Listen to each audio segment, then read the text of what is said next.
Hooray for Hollywood! Hello there, Stan the Movie Man with your WIMZ.com movie review. This week at WIMZ.com you voted for me to go see Riddick, starring Vin Diesel, Jordi Molla, also Matt Nable, Katie Sackhoff, Dave Bautista, and Carl Urban. It is the story of the, title character, Riddick, his third appearance on film after Pitch Black and The Chronicles of Riddick. This time, we find Riddick stranded on a world where everything wants to kill him. He is there because of a double cross by Vaco, played by Carl Urban from the previous movie. Riddick was tired of being king of the necromancers, and he wants to go home to his homeworld of Furia. However, because its existence has been wiped off of all maps, he has to make a deal with Vaco for him to give the coordinates of Furia.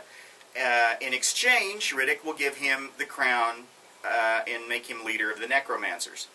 Of course, it's a double cross, and the planet he's left on isn't Furia, and he is left there to die. Everything on that planet wants to kill him, and there are apparently only two kinds of animals. There's a dog-like creature, and then there's this thing that lives in mud pools and has a barbed tail and is very, very poisonous.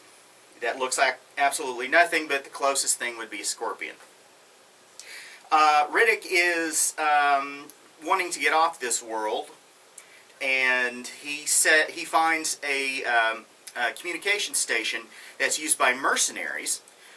He sets off the emergency beacon and identifies himself as the sole survivor at this communication station, which brings all the mercenaries looking for him. Two groups show up, one led by Santana, played by Jordi Molla, and the other led by Johns, played by Matt Nable. These two groups are competing against each other. John's group is far better equipped and much more military in their actions. Santana's group is just a bunch of thugs.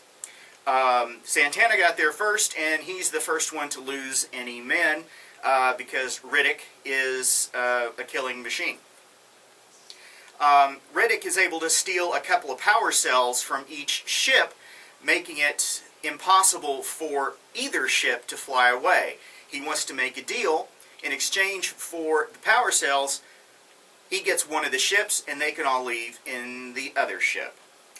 That's the only way any of them will survive, because on this world, lots of those stinging creatures, and they're big and they got big teeth. They're buried underground and in hibernation, and a rain is coming. And once that rain hits them, they will grow and come out and overrun the communication station, and none of them will survive. Third appearance of Riddick on film. I didn't believe it was at all possible that this character would get a third film after The Chronicles of Riddick, which was just a hot mess. But this film is significantly better than The Chronicles of Riddick. My main problem with it, though, is there's no more story to tell about Riddick. I suppose we could go back to where he started, how he got in so much trouble. He's a wanted murderer on many planets. He's worth more dead than alive, which is kind of unusual.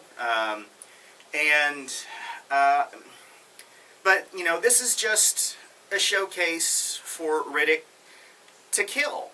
And granted, it's done entertainingly and very well. But really, there's no reason for this movie to exist. Other than a paycheck for Vin Diesel and the rest of the cast and the crew and all that, which I have no problem with. But, it should have expanded on Riddick a little bit, I think. It should have given us some reason for why he's such a wanted man. Instead, we're just constantly told that he's a multi-murderer. But every time we see him, he ends up doing something nice that that makes us question whether or not that's actually the case. Maybe if there's a fourth Riddick film, we'll find out what's going on. And there may very well be. But for this film, you know, lots of special effects, lots of green screen, lots of CG, and just not much of a story. I'm giving it 3 guitars. Go to WIMZ.com to read my complete review, as well as to vote on the movie that I'll see next time. Questions or comments, you got to send them to me. You don't have to, but you could if you wanted to. You can send them to me at StanTheMovieMan at att.net, and you can follow me on Twitter at MovieManStan. Till next time, see ya.